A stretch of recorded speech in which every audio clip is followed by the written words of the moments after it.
ನಾವೆಲ್ಲರೂ ಒಂದು ಕ್ಷಣ ಯೋಚಿಸಬೇಕಾದ ವಿಷಯ ಇದು. ಕೇವಲ 24 ಅಕ್ಷರಗಳ ಒಂದು ನಿರ್ದಿಷ್ಟ ಶಬ್ದ ತರಂಗ ನಮ್ಮ ದೈನಂದಿನ ಆರ್ಥಿಕ ಸಮಸ್ಯೆಗಳಿಂದ ಹಿಡಿದು ಪ್ರಕೃತಿ ವಿಕೋಪಗಳವರೆಗಿನ ಭಯವನ್ನು ದೂರ ಮಾಡಬಲ್ಲದು ಅಂದ್ರೆ ನಂಬೋಕೆ ಸಾಧ್ಯನಾ? ಮೇಲ್ನೋಟಕ್ಕೆ ಇದೊಂದು ಅತಿಶಯೋಕ್ತಿ ಅಥವಾ ಕೇವಲ ಒಂದು ನಂಬಿಕೆಯ ವಿಷಯ ಅಂತ ಖಂಡಿತ ಅನ್ಸ್ಬೋದು. ಹೌದು, ಸಾಮಾನ್ಯವಾಗಿ ನಾವು ಹಾಗೆ ಅನ್ಕೊಳ್ತೇವೆ. ಆದ್ರೆ ಅನಿತಾ ಅರವಿಂದ್ ಸರಾಫ್ ಅವರು ಪ್ರಸ್ತುತಪಡಿಸಿರುವ ಗಾಯತ್ರಿ ಚೈತನ್ಯದ ಪ್ರಕಾರ ಇದು ಕೇವಲ ಒಂದು ಪ್ರಾರ್ಥನೆಯಲ್ಲ, ಬದಲಾಗಿ ಮನುಷ್ಯನ ಪ್ರಜ್ಞೆಯನ್ನು ಸಂಪೂರ್ಣವಾಗಿ ಬದಲಾಯಿಸಬಲ್ಲ ಒಂದು ನಿಖರವಾದ ವಿಜ್ಞಾನ. ನಿಜ.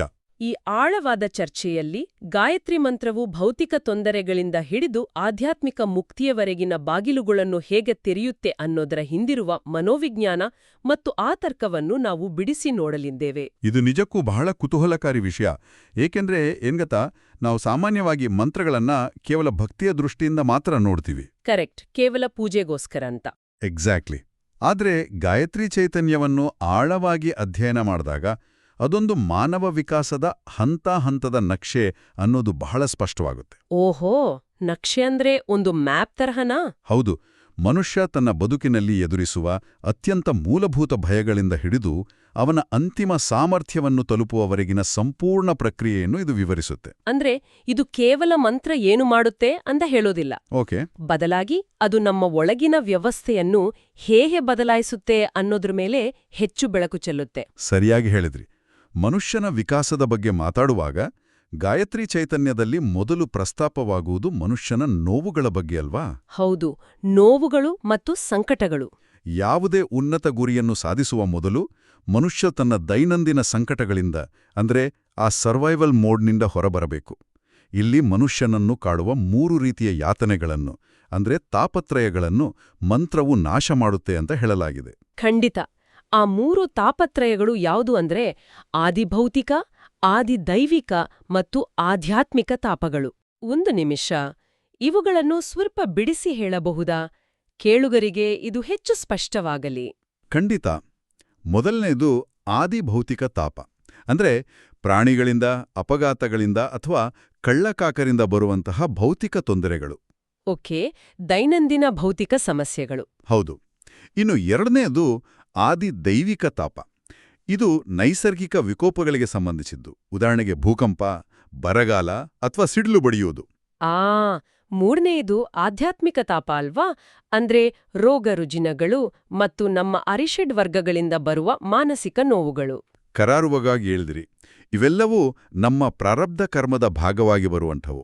ಇವುಗಳನ್ನು ನೋಡಿದಲೇ ಇದೊಂದು ರೀತಿಯ ಸಮಗ್ರ ವಿಮಾ ಪಾಲಿಸಿ, ಅಂದ್ರೆ ಕಾಂಪ್ರಿಹೆನ್ಸಿವ್ ಇನ್ಶೂರೆನ್ಸ್ ಪಾಲಿಸಿ ಇದ್ದಂತೆ ಅನ್ನಿಸುತ್ತೆ. ನಮ್ಮಿಂದಾಗುವ ತಪ್ಪುಗಳಿಗೆ, ಪ್ರಕೃತಿಯ ವಿಕೋಪಗಳಿಗೆ ಮತ್ತು ಮಾನಸಿಕ ಸಮಸ್ಯೆಗಳಿಗೂ ಇದು ರಕ್ಷಣೆ ನೀಡುತ್ತೆ. ಹೌದು, ಬಹಳ ಒಳ್ಳೆ ಹೋಲಿಕೆ ಇದು. ಆದ್ರೆ ನನಗಿಲ್ಲೊಂದು ದೊಡ್ಡ ಪ್ರಶ್ನೆ ಇದೆ. ಮಂತ್ರ ಪಠಣ ಮಾಡುವುದರಿಂದ ನೈಸರ್ಗಿಕ ವಿಕೋಪಗಳಿಂದ, ಅಂದ್ರೆ ಒಂದು ಭೂಕಂಪ ಅಥವಾ ಸಿಡಿಲಿನಿಂದ ಹೇಗೆ ರಕ್ಷಣೆ ಪಡೆಯಲು ಸಾಧ್ಯ? ಇದೇನು ಮ್ಯಾಜಿಕ್ ಕವಚನಾ? ಅದು ಮೇಲ್ನೋಟಕ್ಕೆ ಹಾಗೆ ಅನಿಸಬಹುದು. ಆದ್ರೆ ವಿಮೆ ನಮ್ಗೆ ನಷ್ಟವಾದ ಮೇಲೆ ಪರಿಹಾರ ನೀಡುತ್ತೆ. ಈ ಮಂತ್ರವು ನಷ್ಟದ ತೀವ್ರತೆಯನ್ನೇ ಕಡಿಮೆ ಮಾಡುವ ಒಂದು ಪ್ರಿವೆಂಟಿವ್ ಮೆಕ್ಯಾನಿಸಮ್ ಆಗಿ ಕೆಲಸ ಮಾಡುತ್ತೆ. ಅಂದ್ರೆ ಭೂಕಂಪವನ್ನೇ ತಡೆಯುತ್ತೆ ಅಂತ ಅಲ್ಲ? ಖಂಡಿತ ಅಲ್ಲ. ನೀವು ಕೇಳಿದ ಪ್ರಶ್ನೆ ಬಹಳ ಮುಖ್ಯವಾದದ್ದು. ಮಂತ್ರವು ಭೂಕಂಪವನ್ನು ತಡೆಯುತ್ತೆ ಅಥವಾ ಬಿರುಗಾಳಿಯನ್ನು ನಿಲ್ಲಿಸುತ್ತೆ ಅಂತ ಇದನ್ನು ಭೌತಿಕ ಅರ್ಥದಲ್ಲಿ ಗ್ರಹಿಸಬಾರದು. ಮತ್ತೆ ಹೇಗೆ ಅರ್ಥ ಮಾಡ್ಕೋಬೇಕು? ನಿಸರ್ಗದ ನಿಯಮಗಳು ಮತ್ತು ಮನುಷ್ಯನ ನರಮಂಡಲದ ನಡುವಿನ ಸಂಬಂಧವನ್ನು ಇಲ್ಲಿ ನಾವು ಅರ್ಥ ಮಾಡ್ಕೋಬೇಕು. ಮಂತ್ರದ ನಿಯಮಿತ ಪಠನದಿಂದ ಉಂಟಾಗುವ ಆ ಶಬ್ದ ತರಂಗಗಳು ನಮ್ಮ ಮೆದುಳಿನ ಒತ್ತಡ ನಿರ್ವಹಣಾ ವ್ಯವಸ್ಥೆಯನ್ನು ಬಲಪಡಿಸ್ತವೆ. ಓಹೋ, ಅಂದ್ರೆ ನಮ್ಮ ಸ್ಟ್ರೆಸ್ ಮ್ಯಾನೇಜ್ಮೆಂಟ್ ಸಿಸ್ಟಮ್ ಸ್ಟ್ರಾಂಗ್ ಆಗತ್ತೆ. ಎಕ್ಸಾಕ್ಟ್ಲಿ. ವಿಪತ್ತಿನ ಸಮಯದಲ್ಲಿ ಸಾಮಾನ್ಯ ಮನುಷ್ಯ ಭಯದಿಂದ ವಿಚಲಿತನಾಗ್ತಾನೆ. ಆದರೆ ಜಾಗೃತ ಪ್ರಜ್ಞೆ ಇರುವ ವ್ಯಕ್ತಿಯು ಅತ್ಯಂತ ಸೂಕ್ಷ್ಮತೆಯಿಂದ ಮತ್ತು ಸ್ಥೈರ್ಯದಿಂದ ಸರಿಯಾದ ನಿರ್ಧಾರವನ್ನು ತೆಗೆದುಕೊಳ್ತಾನೆ. ಬಾಹ್ಯ ಘಟನೆಗಳನ್ನು ಎದುರಿಸಲು ಬೇಕಾದ ಆಂತರಿಕ ರೆಸಿಲಿಯನ್ಸ್ ಅಥವಾ ಸ್ಥೈರ್ಯವನ್ನು ಬೆಳೆಸುವುದೇ ಇಲ್ಲಿನ ಅಸಲಿ ವಿಜ್ಞಾನ. ವಾವ್, ಇದು ಬಹಳ ಅದ್ಭುತವಾದ ಪಾಯಿಂಟ್. ಅಂದ್ರೆ ಇದು ಹೊರಗಿನ ಬಿರುಗಾಳಿಯನ್ನು ನಿಲ್ಲಿಸುವ ಬದಲು ನಮ್ಮ ಒಳಗಿನ ಬಿರುಗಾಳಿಯನ್ನು ಶಾಂತಗೊಳಿಸಿ ಆ ಪರಿಸ್ಥಿತಿಯನ್ನು ಎದುರಿಸುವ ಶಕ್ತಿ ನೀಡುತ್ತೆ ಅನ್ಬಹುದು. ಹೌದು, 100% ಸತ್ಯ. ಬಹಳ ಸೊಗಸಾದ ವಿವರಣೆ. ಈಗ ಈ ತಾಪತ್ರಯಗಳಿಂದ ಅಥವಾ ಸರ್ವೈವಲ್ ಮೋಡ್ನಿಂದ ಮನುಷ್ಯ ಮುಕ್ತನಾದ ಮೇಲೆ ಜೀವನದ ಮುಂದಿನ ಹಂತ ಶುರುವಾಗುತ್ತೆ. ಅದೇ ಬದುಕಿನ ಉದ್ದೇಶವನ್ನು ಹುಡುಕುವುದು. ಕರೆಕ್ಟ್. ಇಲ್ಲಿ ಗಾಯತ್ರಿ ಚೈತನ್ಯ ಪುರುಷಾರ್ಥ ಚತುಷ್ಟಯಗಳನ್ನು ಸಿದ್ಧಿಸಿಕೊಳ್ಳುವ ಬಗ್ಗೆ ಮಾತನಾಡ್ತಾರೆ. ಧರ್ಮ, ಅರ್ಥ, ಕಾಮ ಮತ್ತು ಮೋಕ್ಷ. ಹೌದು, ಇವು ಜೀವನದ 4 ಮುಖ್ಯ ಸ್ತಂಭಗಳು. ಇಲ್ಲಿ ಗಮನಿಸಬೇಕಾದ ಆಸಕ್ತಿದಾಯಕ ಅಂಶ ಏನು ಅಂದ್ರೆ, ಸಾಮಾನ್ಯವಾಗಿ ಆಧ್ಯಾತ್ಮಿಕತೆ ಎಂದರೆ ಹಣ, ಆಸ್ತಿ, ಆಸೆಗಳನ್ನೆಲ್ಲ ಬಿಟ್ಟು ಕಾಡಿಗೆ ಹೋಗಿ ಕಣ್ಣು ಮುಚ್ಚಿಕೂರುವುದು ಎಂಬ ಒಂದು ಕಲ್ಪನೆಯಿದೆ. ನಿಜ, ಬಹಳ ಜನ ಹಾಗೆ ಅಂದ್ಕೊಳ್ತಾರೆ. ಆದ್ರೆ ಇಲ್ಲಿ ಅರ್ಥ ಅಂದ್ರೆ ಸಂಪತ್ತು ಮತ್ತು ಕಾಮ ಅಂದ್ರೆ ಇಂದ್ರಿಯ ಸುಖಗಳನ್ನು ಜೀವನದ ಮುಖ್ಯ ಭಾಗವೆಂದು ಒಪ್ಪಿಕೊಳ್ಳಲಾಗಿದೆಯಲ್ಲ, ಇದು ಆಧ್ಯಾತ್ಮಿಕ ಚಿಂತನೆಗೆ ಸ್ವಲ್ಪ ವಿರುದ್ಧ ಅನಿಸಿದಿಲ್ವೇ? ಖಂಡಿತವಾಗಿಯೂ ವಿರುದ್ಧವಲ್ಲ. ಬದಲಾಗಿ ಇದು ಅತ್ಯಂತ ವಾಸ್ತವಿಕವಾದ ಚಿಂತನೆ. ಸೌ ಅನಿತಾ ಅರವಿಂದ್ ಸರಾಫ್ ಅವರು ಈ ಪುರುಷಾರ್ಥಗಳನ್ನು ವೈದಿಕ, ಲೌಕಿಕ ಮತ್ತು ಆರ್ಥಿಕ ಆಯಾಮಗಳಾಗಿ ಅತ್ಯಂತ ಸ್ಪಷ್ಟವಾಗಿ ವಿಂಗಡಿಸಿದ್ದಾರೆ. ಅಂದರೆ ಲೌಕಿಕ ಜೀವನವನ್ನು ಅವರು ಮನ್ನಿಸ್ತಾರೆ ಅಂತಾಯಿತು. ಹೌದು, ನಮ್ಮಲ್ಲಿ ಅನೇಕರಿಗೆ ಆಧ್ಯಾತ್ಮ ಎಂದರೆ ಬಡತನವನ್ನು ಒಪ್ಪಿಕೊಳ್ಳುವುದು ಅಥವಾ ಎಲ್ಲಾ ಆಸೆಗಳನ್ನು ಸಾಯಿಸಿಕೊಳ್ಳುವುದು ಎಂಬ ತಪ್ಪು ಕಲ್ಪನೆ ಇದೆ. ಆದರೆ ಪ್ರಕೃತಿಯ ನಿಯಮದ ಪ್ರಕಾರ ಮನುಷ್ಯನಿಗೆ ಸಂಪತ್ತಿನ ಮತ್ತು ಇಚ್ಛೆಗಳ ಪೂರೈಕೆಯ ಅಗತ್ಯ ಖಂಡಿತ ಇದೆ. ಆಸೆಗಳನ್ನು ಬಲವಂತವಾಗಿ ಹತ್ತಿಕ್ಕಬಾರ್ದಲ್ವಾ? ಹೌದು, ಆಸೆಗಳನ್ನು ಹತ್ತಿಕ್ಕುವುದು ಮನುಷ್ಯನನ್ನು ಕೇವಲ ಹತಾಶೆಯ ಕಡೆಗೆ ನೂಕುತ್ತೆ. ಇಲ್ಲಿನ ಅಸಲಿ ತರ್ಕ ಏನೆಂದರೆ, ಆ ಐಶ್ವರ್ಯ ಮತ್ತು ಇಚ್ಛೆಗಳನ್ನು ಧರ್ಮದ ಚೌಕಟ್ಟಿನಲ್ಲಿ ಅಂದ್ರೆ ನೈತಿಕತೆಯ ಅಡಿಪಾಯದ ಮೇಲೆ ಅನುಭವಿಸಬೇಕು ಎಂಬುದು. ಓ, ಧರ್ಮದ ಚೌಕಟ್ಟು ಇಲ್ಲಿ ಬಹಳ ಮುಖ್ಯ. ಎಕ್ಸಾಕ್ಟ್ಲಿ. ಧರ್ಮವೆಂಬ ಸ್ಟೀರಿಂಗ್ ವೀಲ್ ಇದ್ದಾಗ ಮಾತ್ರ ಅರ್ಥ ಮತ್ತು ಕಾಮಗಳೆಂಬ ಇಂಧನಗಳು ಮನುಷ್ಯನನ್ನು ಅಂತಿಮ ಗುರಿಯಾದ ಮೋಕ್ಷದ ಕಡೆಗೆ ಸುರಕ್ಷಿತವಾಗಿ ಕೊಂಡೊಯ್ಯಬಲ್ಲವು. ಸಂಪತ್ತು ಮತ್ತು ಆಸೆಗಳು ಇಂಧನ ಇದ್ದಂತೆ, ಆದರೆ ಧರ್ಮವೇ ಸ್ಟೀರಿಂಗ್ ವೀಲ್. ಇದು ಕೇಳುಗರಿಗೆ ಬಹಳ ಸುಲಭವಾಗಿ ಅರ್ಥವಾಗುವಂತಹ ಉದಾಹರಣೆ. ಹೌದು, ಮತ್ತು ಈ ಅದ್ಭುತ ಸಮತೋಲನವನ್ನು ಕಾಯ್ದುಕೊಳ್ಳಲು ಬೇಕಾದ ವಿವೇಕವನ್ನು ಗಾಯತ್ರಿ ಮಂತ್ರವೂ ಒದಗಿಸುತ್ತೆ. ಸರಿ, ಬದುಕಿನ ಗುರಿಗಳು ಇಷ್ಟೊಂದು ಸ್ಪಷ್ಟವಾಗಿದ್ರೂ ಮನುಷ್ಯ ಪದೇ ಪದೇ ಏಕೆ ದಾರಿ ತಪ್ಪುತ್ತಾನೆ? ಇದಕ್ಕೆ ಗಾಯತ್ರಿ ಚೈತನ್ಯದಲ್ಲಿ ಒಂದು ನಿಖರವಾದ ಕಾರಣವನ್ನು ನೀಡಲಾಗಿದೆ. ನಿಜ. ಮನುಷ್ಯನೊಳಗಿರುವ 3 ಬಿಡಿಸಲಾಗದ ಗಂಟುಗಳು ಅಂದ್ರೆ ಗ್ರಂಥಿತ್ರಯಗಳೇ ಇದಕ್ಕೆ ಕಾರಣ ಅಂತ ಹೇಳಲಾಗಿದೆ. ಅವಿದ್ಯೆ, ಕಾಮ ಮತ್ತು ಕರ್ಮ. ಹೌದು, ಈ ಗಂಟುಗಳನ್ನು ಬಿಡಿಸುವ ಬಗ್ಗೆ ಮುಂಡಕ ಉಪನಿಷತ್ತಿನ ಅದ್ಭುತ ಉಲ್ಲೇಖವೂ ಇದೆ. ಪರಬ್ರಹ್ಮನು ಗುಹ್ಯನಾಗಿದ್ದಾನೆ, ಅವನನ್ನು ಅರಿತಾಗ ಅವಿದ್ಯೆಯ ಗಂಟುಗಳು ಬಿಚ್ಚಿಕೊಳ್ತವೆ ಅಂತ ಅಲ್ಲಿ ಹೇಳಲಾಗಿದೆ. ಆದ್ರೆ ಇಲ್ಲಿ ನನ್ನ ಗಮನ ಸೆಳೆದದ್ದು ಅವಿದ್ಯೆ ಎಂಬ ಪದದ ವ್ಯಾಖ್ಯಾನ. ಸಾಮಾನ್ಯವಾಗಿ ಅವಿದ್ಯೆ ಎಂದರೆ ಜ್ಞಾನವಿಲ್ಲದಿರುವುದು ಅಥವಾ ಅಜ್ಞಾನ ಅಂದುಕೊಳ್ಳುತ್ತೇವೆ. ಕರೆಕ್ಟ್. ಮಿಥ್ಯಾಜ್ಞಾನ ಅಥವಾ ಫಾಲ್ಸ್ ನಾಲೆಜ್ ಅಂತ ಕರೆಯಲಾಗಿದೆ. ಅಂದರೆ ಏನೂ ಗೊತ್ತಿಲ್ಲದಿರುವುದಕ್ಕಿಂತ ತಪ್ಪಾಗಿ ತಿಳಿದುಕೊಂಡಿರುವುದು ಮನುಷ್ಯನ ಅತಿದೊಡ್ಡ ಶತ್ರು ಅಂತ ಹೇಳಬಹುದಾ? 100% ಸತ್ಯ. ಇದು ಇಂದಿನ ಸೋಷಿಯಲ್ ಮೀಡಿಯಾ ಜಗತ್ತಿನ ಫೇಕ್ ವ್ಯಾಲಿಡೇಷನ್ಗೆ ಹೋಲಿಕೆಯಾಗುತ್ತದೆಯಲ್ಲವೇ? ಇದು ಅತ್ಯಂತ ಕರಾರುವಕ್ಕಾದ ಹೋಲಿಕೆ. ಮನೋವಿಜ್ಞಾನದ ದೃಷ್ಟಿಯಿಂದಲೂ ಈ ಮಿಥ್ಯಾಜ್ಞಾನವೇ ಮನುಷ್ಯನ ಅತಿದೊಡ್ಡ ಬಂಧನ. ಹೇಗೆ ಅಂತ ಸ್ವಲ್ಪ ವಿವರಿಸಬಹುದಾ? ಖಂಡಿತ. ನೋಡಿ, ನಮಗೆ ಏನೂ ತಿಳಿದಿಲ್ಲದಿದ್ದರೆ ನಾವು ಹೊಸದನ್ನು ಕಲಿಯೋ ಪ್ರಯತ್ನವನ್ನಾದರೂ ಮಾಡ್ತೀವಿ. ನಮ್ಮ ಮನಸ್ಸು ತೆರೆದಿರುತ್ತೆ. ಆದರೆ ತಪ್ಪು ನಂಬಿಕೆಗಳನ್ನೇ ಅಂತಿಮ ಸತ್ಯ ಅಂತ ಒಪ್ಕೊಂಡಾಗ ಆ ಗಂಟನ್ನು ಬಿಡಿಸೋದು ಬಹಳ ಕಷ್ಟ. ಅಂದ್ರೆ ನಮಗೆ ಎಲ್ಲವೂ ಗೊತ್ತಿದೆ ಎಂಬ ಭ್ರಮೆ. ಹೌದು. ಉದಾಹರಣೆಗೆ, ನನ್ನ ಉದ್ಯೋಗ, ನನ್ನ ಬ್ಯಾಂಕ್ ಬ್ಯಾಲೆನ್ಸ್ ಅಥವಾ ಸೋಷಿಯಲ್ ಮೀಡಿಯಾದಲ್ಲಿ ಸಿಗುವ ಲೈಕ್ಸ್ಗಳ ಮಾತ್ರವೇ ನನ್ನ ಅಸ್ತಿತ್ವ ಅಂತ ನಂಬುವುದೇ ಇಂದಿನ ಅತಿದೊಡ್ಡ ಅವಿದ್ಯೆ ಅಥವಾ ಮಿಥ್ಯಾಜ್ಞಾನ. ಓ, ಇದು ಬಹಳ ಡೀಪ್ ಆಗಿದೆ. ನಾನು ಕೇವಲ ಈ ಭೌತಿಕ ದೇಹ ಮಾತ್ರವೇ ಸತ್ಯ ಎಂಬ ಭ್ರಮೆಯೇ ಈ ಗಂಟಿನ ಮೂಲ. ಈ ಅವಿದ್ಯೆಯಿಂದಲೇ ಮುಂದಿನ ಗಂಟಾದ ಕಾಮ ಅಂದ್ರೆ ಅತಿಯಾದ ವ್ಯಾಮೋಹ ಹುಟ್ಟುತ್ತೆ. ಓಹೋ, ಒಂದಕ್ಕೊಂದು ಲಿಂಕ್ ಆಗಿದೆ. ಹೌದು.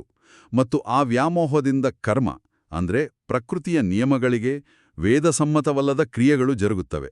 ಗಾಯತ್ರಿ ಮಂತ್ರದ ನಿರಂತರ ಅಭ್ಯಾಸವು ಪ್ರಜ್ಞೆಯನ್ನು ಎಚ್ಚರಿಸುವ ಮೂಲಕ ಈ ಮಿಥ್ಯೆಯನ್ನು ಭೇದಿಸುತ್ತೆ. ಅಂದ್ರೆ ನಮ್ಮನ್ನೇ ನಾವು ಬಂಧಿಸಿಕೊಂಡಿರುವ ಆ ಮಾನಸಿಕ ಜೈಲಿನಿಂದ ಹೊರಬರುವುದೇ ಈ ಗಂಟುಗಳನ್ನು ಕತ್ತರಿಸುವ ಪ್ರಕ್ರಿಯೆ. ಖಂಡಿತ.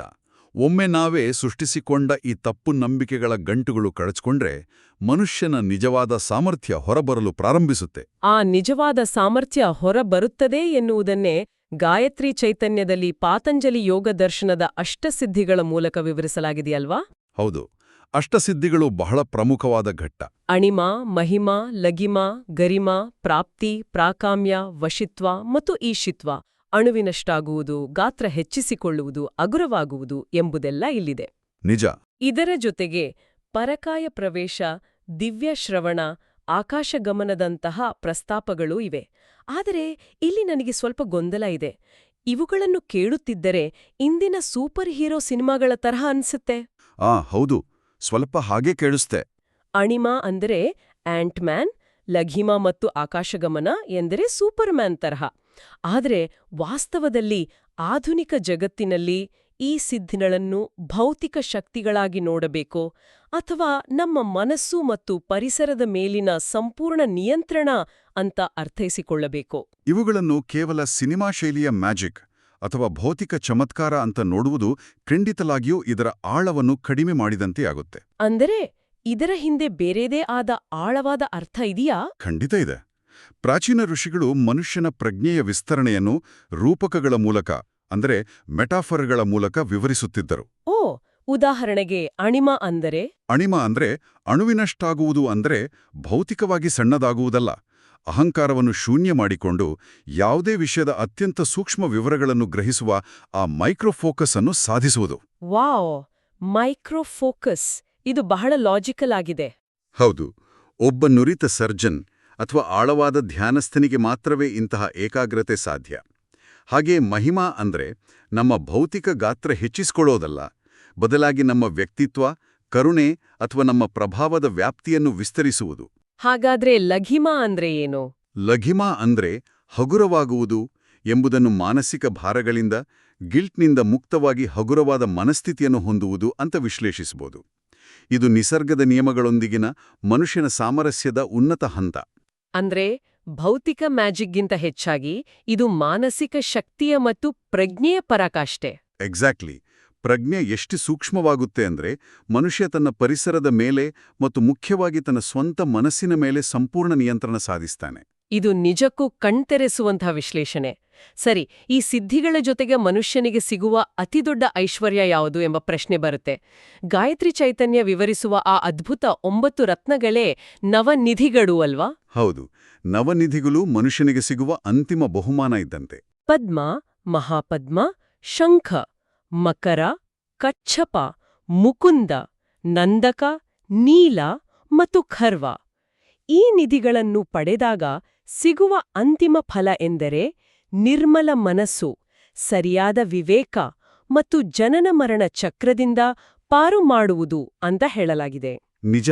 ಆದರೆ ಇಲ್ಲೂ ಸಹ ಸಾಮಾನ್ಯವಾಗಿ ನಿಧಿ ಎಂದರೆ ಚಿನ್ನ, ವಜ್ರ, ಜಾಗ, ಆಸ್ತಿ ಅಂದ್ಕೊಳ್ತೇವೆ. ಆದ್ರೆ ಸೌ ಅನಿತಾ ಅರವಿಂದ್ ಸರಾಫ್ ಅವರ ವಿಶ್ಲೇಷಣೆಯಲ್ಲಿ ನಿಧಿಯ ವ್ಯಾಖ್ಯಾನವೇ ಬೇರೆ ಇದೆ ಅಲ್ವಾ? ಹೌದು, ಸೌ ಅನಿತಾ ಅರವಿಂದ್ ಸರಾಫ್ ಅವರು ಈ ನವನಿಧಿಗಳನ್ನು ಬಹಳ ಅದ್ಭುತವಾಗಿ ಬಣ್ಣಿಸ್ತಾರೆ. ಇವು ಕೇವಲ ಬ್ಯಾಂಕ್ ಲಾಕರ್ನಲ್ಲಿ ಇಡುವ ಭೌತಿಕ ಸಂಪತ್ತಲ್ಲ. ಮತ್ತೆ ಎಂತಹ ಸಂಪತ್ತು? ಭೌತಿಕ ಸಂಪತ್ತು ಕರಗಿ ಹೋಗಬಹುದು, ಅದು ಆತಂಕವನ್ನು ಸೃಷ್ಟಿಸಬಹುದು ಅಥವಾ ಅದರಿಂದ ಅಹಂಕಾರವೂ ಬೆಳೆಯಬಹುದು. ಆದರೆ ಇಲ್ಲಿ ಹೇಳಿರುವ ಗುಣಾತ್ಮಕ ಸಂಪತ್ತು ಶಾಶ್ವತವಾದದ್ದು. ಒಂದು ಉದಾಹರಣೆ ಕೊಡಬಹುದಾ? ಖಂಡಿತ. ಉದಾಹರಣೆಗೆ ಮಹಾಪದ್ಮ ಎಂದರೆ ದಾನ ನೀಡುವ ಸಾಮರ್ಥ್ಯ ಮತ್ತು ಮನಸ್ಸು. ನಮ್ಮ ಬಳಿ ಎಷ್ಟೇ ಹಣವಿದ್ರೂ ಅದನ್ನು ಹಂಚುವ ಮನಸ್ಸಿಲ್ಲದಿದ್ರೆ ಆ ಸಂಪತ್ತಿಗೆ ಅರ್ಥವಿಲ್ವಾ? ನಿಜ, ದಾನ ಮಾಡುವ ಮನಸ್ಸೇ ಒಂದು ದೊಡ್ಡ ನಿಧಿ. ಹಾಗೆಯೇ ಶಿಂಖ ಎಂದ್ರೆ ಸ್ವವಿಚಾರಾಸಕ್ತಿ, ಅಂದ್ರೆ ನಮ್ಮನ್ನು ನಾವು ವಿಮರ್ಶಿಸಿಕೊಳ್ಳುವ ಗುಣ. ಇಂದಿನ ಕಲುಷಿತ ಮತ್ತು ಗೊಂದಲಮಯ ಜಗತ್ತಿಗೆ ಇದಕ್ಕಿಂತ ದೊಡ್ಡ ನಿಧಿ ಮತ್ತೊಂದಿಲ್ಲ. ಖಂಡಿತ. ಇನ್ನು ನಂದಕ ಎಂದ್ರೆ ನಿರಂತರ ಪ್ರಗತಿಯತ್ತ ಸಾಗುವ ಗುಣ ಮತ್ತು ನೀಲ ಎಂದರೆ ಮಧುರವಾದ ಸ್ವಭಾವ. ಎಂತಹ ಕಷ್ಟದಲ್ಲೂ ವಿಚಲಿತರಾಗದೆ ಇತರರೊಂದಿಗೆ ಸಾಮರಸ್ಯದಿಂದ ಇರುವ ಈ ಸ್ವಭಾವವೇ ನಿಜವಾದ ಒಡೆಯಲಾಗದ ಸಂಪತ್ತು. ಅತ್ಯಂತ ಸುಂದರವಾದ ವಿವರಣೆ. ಮಧುರವಾದ ಸ್ವಭಾವ ಮತ್ತು ಸ್ವವಿಮರ್ಶೆಯ ಗುಣಗಳೇ ನಿಜವಾದ ಒಡೆಯಲಾಗದ ಸಂಪತ್ತು ಎನ್ನುವುದು ಮನಮುಟ್ಟುವಂತಿದೆ. ಹೌದು, ಭೌತಿಕ ಸಂಪತ್ತು ಮತ್ತು ಈ ಗುಣಾತ್ಮಕ ಸಂಪತ್ತಿನ ಅದ್ಭುತ ಮೇಳೈಕೆಯೇ ಮಂತ್ರದ ಅಂತಿಮ ಫಲ. ಈ ಎಲ್ಲ ನಿಧಿಗಳನ್ನು ಪಡೆದು ಜೀವನವನ್ನು ಸಂಪೂರ್ಣವಾಗಿ ಅನುಭವಿಸಿ, ಆದರೆ ಯಾವುದಕ್ಕೂ ಅಂಟಿಕೊಳ್ಳದ ಸ್ಥಿತಿಯನ್ನು ತಲುಪಿದಾಗ ಮಾತ್ರ ಮನುಷ್ಯನು ನಿಜವಾದ ಮುಕ್ತಿಯನ್ನು ಪಡೆಯಲು ಸಾಧ್ಯ. ಒಟ್ಟಾರೆಯಾಗಿ ಹೇಳೋದಾದ್ರೆ, ಭೌತಿಕ ತೊಂದರೆಗಳಿಂದ ಅಂದ್ರೆ ಆ ಸರ್ವೈವಲ್ ಮೋಡ್ನಿಂದ ನಮ್ಮನ್ನು ರಕ್ಷಿಸಿ, ಬದುಕಿನ ಗುರಿಗಳನ್ನು ಅಂದ್ರೆ ಪುರುಷಾರ್ಥಗಳನ್ನು ಸ್ಪಷ್ಟಪಡಿಸಿ, ನಮ್ಮನ್ನೇ ನಾವು ಬಂಧಿಸಿಕೊಂಡಿರುವ ಮಾನಸಿಕ ಗಂಟುಗಳನ್ನು ಬಿಡಿಸಿ ಹೌದು. ಅಂತಿಮವಾಗಿ ಅನಂತ ಶಕ್ತಿ ಮತ್ತು ಗುಣಾತ್ಮಕ ನಿಧಿಗಳನ್ನು ಕರುಣಿಸುವ ಮೂಲಕ ಮನುಷ್ಯನ ವಿಕಾಸವನ್ನು ಪೂರ್ಣಗೊಳಿಸುವ ಅದ್ಭುತ ವ್ಯವಸ್ಥೆಯೇ ಗಾಯತ್ರಿ ಮಂತ್ರ ಎಂದು ಗಾಯತ್ರಿ ಚೈತನ್ಯ ಅತ್ಯಂತ ಸ್ಫುಟವಾಗಿ ಸ್ಪಷ್ಟಪಡಿಸುತ್ತೆ. ನಿಖರವಾದ ಸಾರಾಂಶ. ಇದು ಕೇವಲ ಶಬ್ದಗಳ ಗುಚ್ಛವಲ್ಲ, ನಮ್ಮ ಅಂತರಂಗ ಮತ್ತು ಬಹಿರಂಗದ ಶುದ್ಧೀಕರಣದ ಸಂಪೂರ್ಣ ನಕ್ಷೆ. ಮಂತ್ರಪಠಣವು ಕೇವಲ ತುಟಿಗಳ ಚಲನೆಯಲ್ಲ, ಅದು ನಮ್ಮ ಅಸ್ತಿತ್ವದ ಪ್ರತಿಯೊಂದು ಕಣವನ್ನು ಜಾಗೃತಗೊಳಿಸುವ ಪ್ರಕ್ರಿಯೆ ಎಂಬುದನ್ನು ಈ ಅಧ್ಯಯನವು ನಮಗೆ ಸ್ಪಷ್ಟವಾಗಿ ಮನವರಿಕೆ ಮಾಡಿಕೊಡುತ್ತೆ. ಖಂಡಿತ. ಈ ಆಳವಾದ ಚರ್ಚೆಯ ಕೊನೆಯಲ್ಲಿ ಕೇಳುಗರಿಗೆಲ್ಲ ಒಂದು ಆಳವಾದ ಪ್ರಶ್ನೆಯನ್ನು ಬಿಟ್ಟು ಹೋಗೋಣ. ಹೌದು, ಒಂದು ಪ್ರಚೋದನಾತ್ಮಕ ಚಿಂತನೆ. ಯೋಚಿಸಿ ನೋಡಿ, ಪ್ರಾಚೀನ ಋಷಿಗಳು ಮಂತ್ರಗಳನ್ನು ಕೇವಲ ಭಕ್ತಿಯ ಸಾಧನವಾಗಿ ಸೃಷ್ಟಿಸಿಲ್ಲದಿರಬಹುದು. ಬದಲಾಗಿ ಆ ನಿರ್ದಿಷ್ಟ ಶಬ್ದ ತರಂಗಗಳು ಮತ್ತು ಫ್ರೀಕ್ವೆನ್ಸಿಗಳು ನಮ್ಮ ಮೆದುಳಿನ ನರಮಂಡಲವನ್ನು, ನಮ್ಮ ಮನೋವಿಜ್ಞಾನವನ್ನು ಮರುಹೊಂದಿಸುವ, ಅಂದರೆ ರಿವೈರ್ ಮಾಡುವ ಒಂದು ಆಧ್ಯಾತ್ಮಿಕ ತಂತ್ರಜ್ಞಾನ ಅಥವಾ ಸ್ಪಿರಿಚುವಲ್ ಟೆಕ್ನಾಲಜಿ ಆಗಿರಬಹುದಲ್ಲವೇ? ನಿಜ, ಇದೊಂದು ಬಹಳ ಆಳವಾದ ಯೋಚನೆ. ಆ ಶಬ್ದಗಳ ಹಿಂದಿರುವ ನಿಖರವಾದ ವಿಜ್ಞಾನ, ಅವುಗಳು ನ್ಯೂರೋಪ್ಲಾಸ್ಟಿಸಿಟಿಯ ಮೇಲೆ ಬೀರುವ ಪರಿಣಾಮ ಮತ್ತು ಮನುಷ್ಯನ ಪ್ರಜ್ಞೆಯನ್ನು ಎಚ್ಚರಿಸುವ ಆ ಪ್ರಾಚೀನ ತಂತ್ರಜ್ಞಾನವನ್ನು ಅರ್ಥಮಾಡಿಕೊಳ್ಳುವ ನಿಟ್ಟಿನಲ್ಲಿ ನಮ್ಮ ಮುಂದಿನ ಪಯಣ ಸಾಗಬೇಕಿದೆ. ಆ ನಿಟ್ಟಿನಲ್ಲಿ ಇದೊಂದು ಅತ್ಯುತ್ತಮ ಆರಂಭ.